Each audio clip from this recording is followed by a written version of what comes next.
छोटे सॉल एक वैम्पायर था जो बड़े स्टाइल से वायलिन बजा रहा था। तभी अचानक से किंग गोंग जमीन पर गिर गया और मेज के नीचे जा छिपा। उसे हटाने गया। उसने देखा कि वहां नीचे कोई गुप्त यंत्र छिपा था। उसने उसे घुमा दिया। तभी उसके पीछे की पत्थर की दीवार धीरे धीरे खुलने लगी।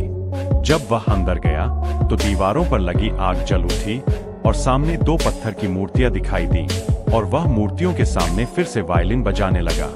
तभी एक मूर्ति ने प्रतिक्रिया दी और अपना हाथ उठाने लगी। छोटे शाई धीरे धीरे उसके पास गया और जैसे ही उसने देखा कि मूर्ति में असली मांस नजर आने लगा, उसने बिना सोचे समझे उसे काट लिया। लेकिन उसे क्या पता था कि वो कोई आम मूर्ति नहीं, बल्कि सांपों की रानी वैम्पायर क्वीन थी। उसके बाद वह बेहोश हो गया। जब होश आया तो दाजुआंग नाम का एक रक्षक उसके सामने खड़ा था और उसने छोटे शाई को बिस्तर पर बांध दिया था। उसने बताया कि वह मूर्ति असल में वैम्पायर रानी थी और छोटे शाई की हरकत से वह फिर से जाग गई। अगर वह इंसानी दुनिया में आ गई तो यह मानव जाति के लिए विनाशकारी हो सकता है। छोटे शाई फिर से बेहोश हो गया और जब दोबारा उठा तो वह तुरंत उस गुप्त कक्ष में भागा, लेकिन वहां की मूर्तियां गायब थीं।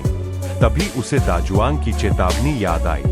दूसरी ओर वैम्पायर रानी अब लोगों के सामने आ चुकी थी और उसने सबको एक ही पल में मार गिराया। इसके बाद वह छोटे शाई से मिली और बोली कि उसने उसे पुनर्जीवित किया, इसलिए अब वह उसे राजा का ताज पहनाएगी और साथ मिलकर पूरी दुनिया पर राज करेंगे। छोटे शाई ने यह प्रस्ताव मान लिया। अगली सुबह उसे अद्भुत शक्तियां मिल गईं, लेकिन जब उसने चारों तरफ फैली लाशें देखीं, तो उसे पछतावा हुआ। वह ऐसा राजा नहीं बनना चाहता था। फिर रानी उसे बाकी वैम्पायर